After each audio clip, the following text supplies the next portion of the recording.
Bienvenue dans Chronique de mes mondes intérieurs. Aujourd'hui, nous allons plonger ensemble dans une séance qu'on pourrait appeler d'hypnose spirituelle de reconnexion. Mhm. C'est la 57e de cette saison 2024, un voyage intérieur profond et transformateur où Christophe est accompagné par Valérie. Oui, un voyage intéressant.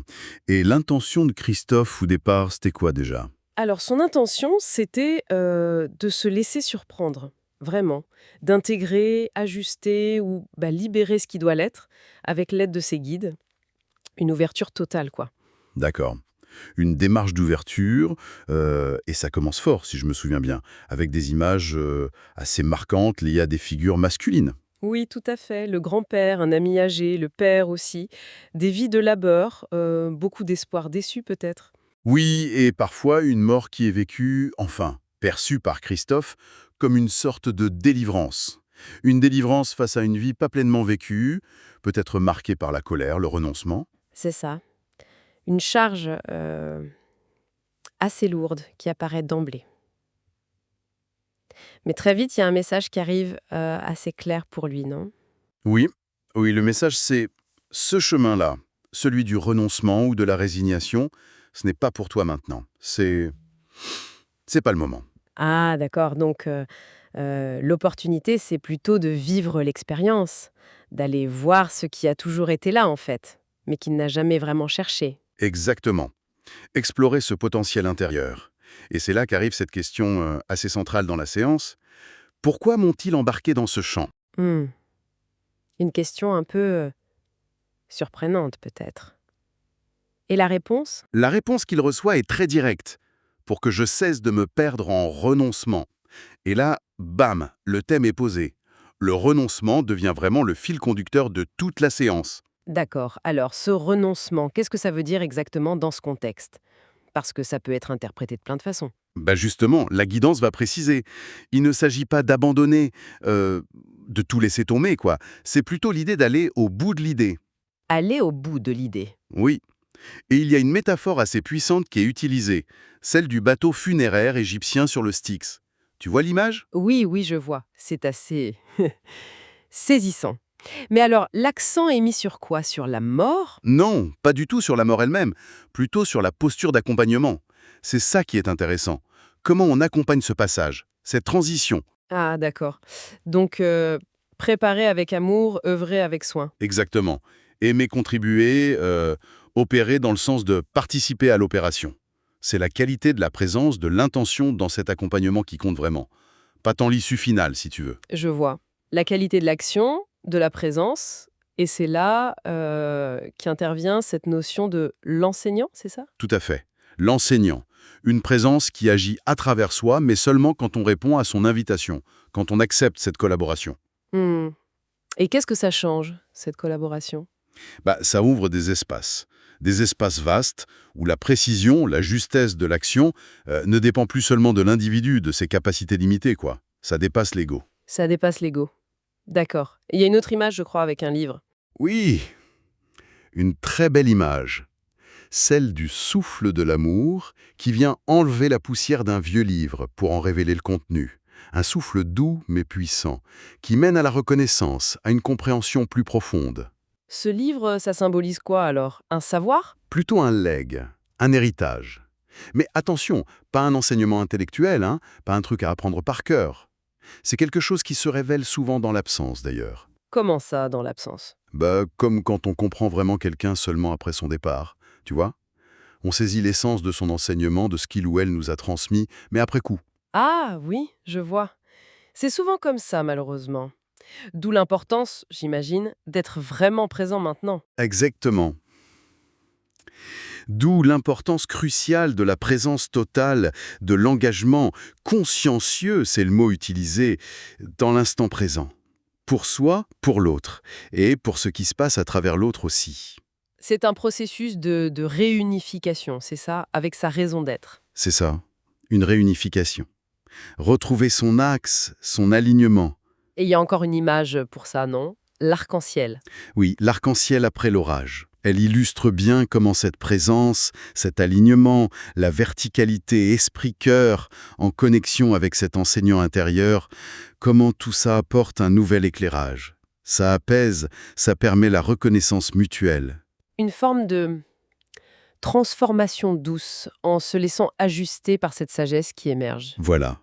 Se laisser transformer, ajuster, ne pas résister au processus. Revenons un peu sur le renoncement, si tu veux bien, parce que c'est quand même le point de départ. Les guides, ils clarifient ce point. Oui, tout à fait. Et c'est crucial. Quand Christophe interroge plus directement sur ce renoncement, la réponse est claire. Il ne s'agit pas de renoncer à l'action, à l'engagement ou à vouloir que les choses s'améliorent. D'accord. Donc c'est pas une forme de passivité ou de résignation qu'on lui demande, c'est renoncer à quoi alors? Renoncer aux attentes. Surtout aux attentes rigides sur la manière dont les choses doivent se passer. Tu vois la nuance? Oui, oui. Renoncer au scénario qu'on s'est écrit dans la tête en quelque sorte. Exactement. Accepter que tout est parfait tel que c'est, mais attention, pas juste le dire après coup une fois que c'est fini et qu'on a compris la leçon. Non, non. Ah bon? C'est-à-dire? C'est accepter cette perfection avant, la ressentir maintenant, dans l'instant présent, même si ça ne correspond pas à ce qu'on imaginait ou espérait. Ressentir cette perfection intrinsèque de ce qui est. Waouh! Ça, c'est un sacré défi quand même, hein. Ressentir la perfection dans le chaos apparent. C'est un changement de perspective radical, oui. Et ça mène à un conseil très pratique qui est donné à la fin. Ah oui, Lequel? Passer de l'attitude « j'y vais », qui sonne un peu comme « je vais me battre tout seul contre le monde », à « allez, on y va ». allez, on y va. Ça suggère une collaboration. Exactement. Une collaboration active avec les guides, avec cette guidance intérieure qui sont perçus comme étant déjà là, déjà présents, déjà à l'œuvre. C'est pas « aidez-moi », c'est « on fait ça ensemble ». D'accord. Il faut d'abord ressentir que tout est parfait et ensuite s'élancer avec eux. C'est ça l'idée. C'est tout à fait ça. Ressentir la perfection et s'élancer dans une co-création. Confiance totale. Et comment Christophe se sent à la fin de cette séance, après tout ça? Il décrit un sentiment de neutralité. Pas d'euphorie, pas de tristesse. Juste neutre. Avec la sensation très forte d'avoir reçu un enseignement imparable. Imparable. Oui. Ou une grosse cartouche de sagesse, comme il dit aussi. Quelque chose de dense, de puissant, qui demande clairement du temps pour être intégré. Il a besoin de digérer, quoi. Carrément. Il utilise une image assez parlante. Il se sent comme un animal sauvage qui aurait été stoppé net dans sa course. Et qui réalise qu'il doit prendre le temps, là, maintenant, d'intégrer tout ce flot d'enseignement. Il parle d'un kaléidoscope. Un kaléidoscope, ça suggère beaucoup d'informations, de couleurs, de changements rapides de perspective. Oui, c'est ça. Et donc, l'accompagnement juste, pour lui et peut-être pour tous dans ces moments-là, c'est quoi? C'est l'adhésion. L'adhésion à ce qui se passe. Oui, l'adhésion totale à ce qui se déroule, à ce qui est reçu, sans chercher à contrôler, à analyser tout de suite, à vouloir mettre dans des cases, juste accueillir et laisser infuser.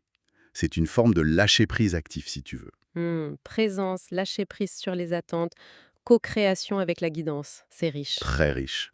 Ça montre vraiment l'importance de cette présence consciente, de ce détachement par rapport à nos scénarios sur le comment et de cette confiance dans une collaboration avec notre propre sagesse intérieure pour naviguer la vie, tout simplement. Une exploration vraiment fascinante qui souligne l'importance de la présence, du lâcher-prise sur nos attentes rigides et de cette co-création avec notre guidance intérieure pour naviguer les expériences de la vie. Tout à fait.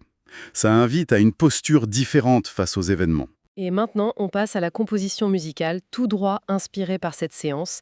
Si cette exploration a résonné, clique sur le pouce levé, laisse un commentaire pour partager ton ressenti et pense à t'abonner pour ne rien manquer des prochains voyages dans Chroniques de mes mondes intérieurs. Si tu as été touché par ce que tu as entendu, partage cet épisode autour de toi. Parfois, une simple transmission peut éclairer un chemin. Et si tu sens en toi l'appel d'un saut intérieur, d'une reconnexion profonde à toi-même, je t'invite à me contacter. Ensemble, nous pouvons explorer ces mondes intérieurs, pas pour fuir la réalité, mais pour en vivre une plus vaste, plus vraie, plus tienne. À très bientôt dans un prochain voyage intérieur.